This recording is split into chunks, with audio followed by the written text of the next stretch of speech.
اتر پردیش سنبھل کی شاہی جامع مسجد کے ہری ہر مندر ہونے کا دعویٰ پیش کرنے اور اس مسجد کی سروے رپورٹ داخل کرنے کے بعد اس معاملے کی سماعت 8 جنوری آج ضلع کے چندوسی میں واقع ضلع عدالت میں ہوگی اور یہ کیس سول جج سینئر ڈویژن کی عدالت میں زیر سماعت ہے۔ 4 جنوری کو اس معاملے میں جامع مسجد کمیٹی کی جانب سے ہائی کورٹ میں ایک درخواست دائر کی گئی تھی۔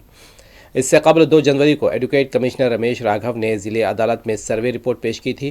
واضح ہے کہ 19 نومبر 2024 کو ضلع کے چندوسی کی ضلعی عدالت میں ایک مقدمہ دائر کیا گیا تھا، جس میں دعویٰ کیا گیا تھا کہ سنبھل ضلع کے صدر کوتوالی میں واقع شاہی جامع مسجد ہری ہر مندر ہے۔ سپریم کورٹ کے وکیل وشنو جین نے ہندو فریق کی جانب سے مقدمہ دائر کیا تھا، تاہم اسی دن سماعت کے دوران عدالت نے ایڈوکیٹ کمشنر مقرر کیا اور مسجد میں سروے کا حکم دیا، اور جس کے بعد ایڈوکیٹ کمشنر رمیش سنگھ راگھو نے اسی دن شام کو دونوں فریقین کی موجودگی میں جامع مسجد کا سروے کیا، لیکن اس دن سروے مکمل نہیں ہوا تھا۔ اس کے بعد 24 نومبر کی صبح 7 بجے دوبارہ سروے کیا گیا۔ سروے کے دوران تشدد پھوٹ پڑا اور پتھراؤ اور فائرنگ کے واقعے ہوئے اور آتش زنی میں 4 افراد جاں بحق ہوئے جبکہ 29 زخمی ہوئے، ساتھ ہی کئی گاڑیوں کو آگ لگا دی گئی۔ تاہم اس واقعے کے دوران جامع مسجد کا سروے مکمل کر لیا گیا۔ اس سے متعلق سروے رپورٹ پہلے 29 نومبر کو پیش کی جانی تھی، لیکن ایڈوکیٹ کمشنر نے عدالت سے 10 دن کا مزید وقت مانگا تھا۔